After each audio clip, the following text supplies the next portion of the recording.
చేపలు పట్టుకునే జాలర్ల దేశంగా ఉన్న ఖతర్ ఇప్పుడు ప్రపంచవ్యాప్తంగా పాపులర్ కంట్రీగా మారిపోయింది. అపారమైన చమురు నిల్వలు కలిగిన ఈ దేశంలో పర్యాటకుల కోసం చేసిన ఏర్పాట్లతో టూరిజం అభివృద్ధి అయింది. ప్రస్తుతం దేశ విదేశ పర్యాటకులతో దేశం కలకలలాడుతుంది. ఈ నేపథ్యంలో ఈ చిన్న దేశం ప్రతిష్టాత్మకంగా ఎంతో ఖర్చు చేసి నిర్మించిన ఓ ద్వీపం ఇప్పుడు జనం నోళ్లలో నానుతుంది.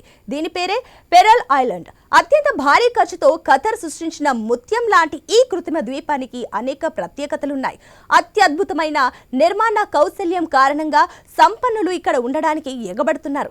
ఈ కృత్రిమ ద్వీపం ప్రత్యేకత ఏంటి? ప్రజలు ఇక్కడ ఉండడానికి ఎందుకు ఇంతలా ఇష్టపడుతున్నారని విషయానికొస్తే దీని అందమే ఇందుకు కారణమని చెబుతున్నారు. ఆకాశం నుంచి చూస్తే ఓ కృత్రిమ ద్వీపం అచ్చం ఒక ముత్యం ఆకారంలో కనిపిస్తుంది. ప్రపంచంలో ఖతర్ ఒక బుడగ అయితే పర్ల్ అనేది ఖతర్ లోపల ఉన్న మరో బుడగ అని పర్యాటకులు చమత్కరిస్తుంటారు. ఇక్కడ విధులు ఒక గల్ఫ్ దేశంలో కాకుండా మధ్యధరా సముద్రంలోని యూరోపియన్ భాగంలో ఉన్న అనుభూతిని కలిగిస్తాయి. ఖతర్ దేశంలో కంటే ఎక్కువ మంది విదేశీయులు ఇక్కడే కనిపిస్తారు. చాలా దేశాలకు చెందిన పాశ్చాత్య దుస్తులు ధరించిన ప్రజలు సాయంత్రం సమయాల్లో ఇక్కడి విధుల్లోని కేఫ్లు, రెస్టారెంట్లో కూర్చొని ఉంటారు. స్పెయిన్ తరహాలో నిర్మించిన కూడళ్లు, కాలువలతో పాటు వెనిస్లో ఉండేటువంటి భవనాలు ఇక్కడ కనిపిస్తాయి. వృత్తాకారంలో నిర్మించిన ఇళ్ల చుట్టూ చక్కటి ఫౌంటైన్లు నీళ్లు కురిపిస్తూ అందంగా కనిపిస్తాయి. వాటి మధ్య నుంచి తక్కువ వెడల్పుతో ఉండే రహదారులు, వాటిపై నెమ్మదిగా కదిలిపోయే లక్షల డాలర్ల విలువైన స్పోర్ట్స్ కార్లు కనిపిస్తుంటాయి.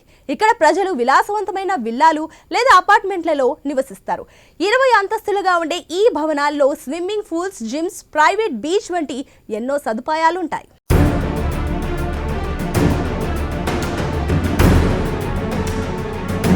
అయితే దోహాలోని ఇతర ప్రాంతాలలో ఇలాంటి భవనాలు కనిపించవు. ఉదాహరణకు ఇక్కడ సౌదీ అరేబియా అమ్మాయిలు ఒక లెబనాన్ రెస్టారెంట్కు వెళ్లిన కొద్ది క్షణాలకే తల నుంచి హిజబ్ను తొలగిస్తారు. ఆ పరిసరాల్లో తల, మెడ వంటి శరీర భాగాలు బయటకు కనిపించేలా ఉండే దుస్తులు వేసుకుని తిరిగే అమ్మాయిలు కనిపిస్తారు.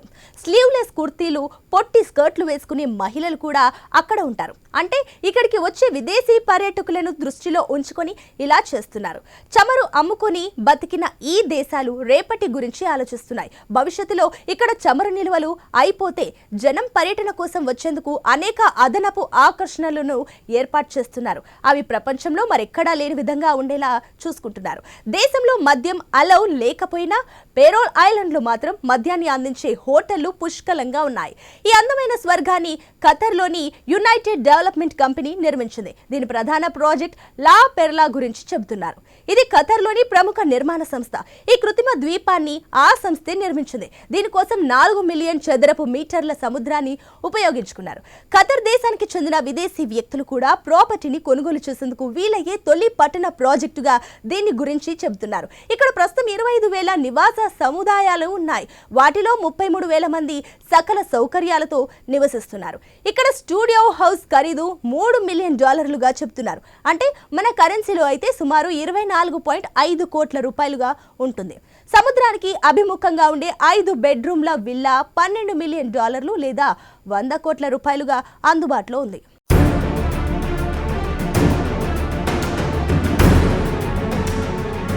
ఆకాశం నుంచి చూసినప్పుడు ఈ ద్వీపం ఒక ముత్యం ఆకారంలో కనిపిస్తుంది. ఇక్కడ అనేక రెస్టారెంట్లు, విలాసవంతమైన హోటళ్లు, షాపింగ్ మాల్స్, బార్లు, సినిమా హాల్లు, విలాసవంతమైన ప్రదేశాలు చక్కగా ఎక్కడ ఏది ఉండాలో అక్కడ అది ఉండేలా అమర్చి ఉన్నాయి. ప్రపంచ కప్ లో పాల్గొంటున్న అమెరికా జట్టు ఇక్కడ ఒక లగ్జరీ హోటల్లోనే బస చేస్తుంది. మొదట్లో ఇక్కడికి వచ్చినప్పుడు ఎటువంటి సౌకర్యాలు అందుబాటులో లేవు. కానీ తక్కువ వ్యవధిలోనే రెస్టారెంట్లు, కేఫ్లు, వ్యాపార సముదాయాలు పుట్టుకొచ్చాయి. దోహా ఒక అధునాతన నగరం. ఇక్కడ రహదారుల లైన్లు అనేకం ఉంటాయి. కొన్ని రహదారులు, కూడళ్లు మనల్ని షాపింగ్ సెంటర్స్ వైపు నడిపిస్తాయి. అయితే ఈ రహదారులు పాదచారులకు అనువుగా ఉండవు. ఇక్కడ నీడ దొరకడం, పార్కింగ్ స్థలం లభించడం చాలా కష్టం. ఏడాదిలో చాలా కాలం పాటు మండిపోయే ఉష్ణోగ్రతలు ఉంటాయి. కాబట్టి కాలినడకన కష్టంగానే ఉంటుంది. వేరే దేశాలతో, అక్కడి చట్టాలతో పోల్చుకుంటే ఖతర్ చాలా సురక్షితమైన ప్రదేశం. పాశ్చాత్య దేశాలకు చెందిన ప్రజల ప్రవర్తన, వారి దుస్తులు, ధరించే విధానం, సాంప్రదాయాలు ఖతర్ పౌరులకు కొంత ఇబ్బందికరంగా అనిపిస్తుంటుంది. మొదట్లో పర్ల్లో ప్రవాసీయులు మాత్రమే నివసించేవారు. వారిలో చాలా మంది పాశ్చాత్య దేశాలకు చెందిన వారు మాత్రమే ఉండేవారు. ఎందుకంటే ఖతర్లోని సౌకర్యాలు పాశ్చాత్యులను బాగా ఆకర్షిస్తాయి. కానీ ఇప్పుడు ఖతర్కు చెందిన చాలా మంది ప్రజలు కూడా ఇక్కడికి వస్తున్నారు. ఖతర్ రాజకుటుంబానికి చెందిన అనేక ఆస్తులు ఇందులో ఉన్నాయి. ఇక్కడ వెనిస్ నగరాన్ని పోలి ఉండే ఒక వీధి ఉంటుంది.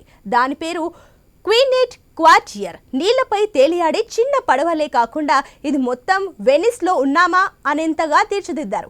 అందుకే దోహాలో లా పెర్లాలో నివసించడం మరో లెవెల్లో ఉంటుందని పర్యాటకులు చెబుతున్నారు.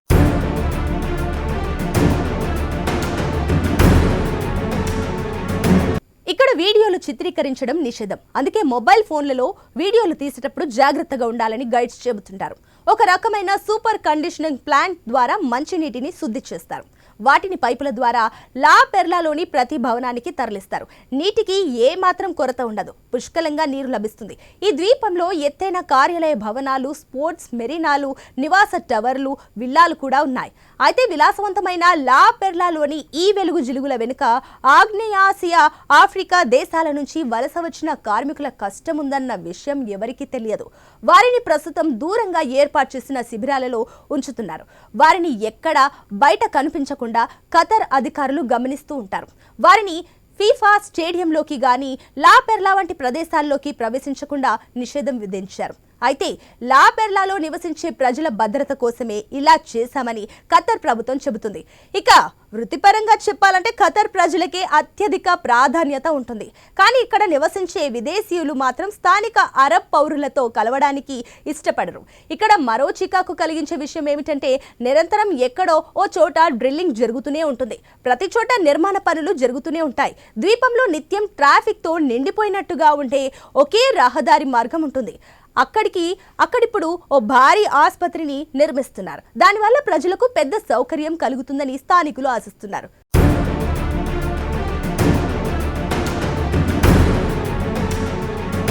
చిన్న బ్రేక్ తీసుకుందాం. బ్రేక్ తర్వాత ఇన్ డెప్త్ లో మరో అంశాన్ని చూద్దాం. Stay with us.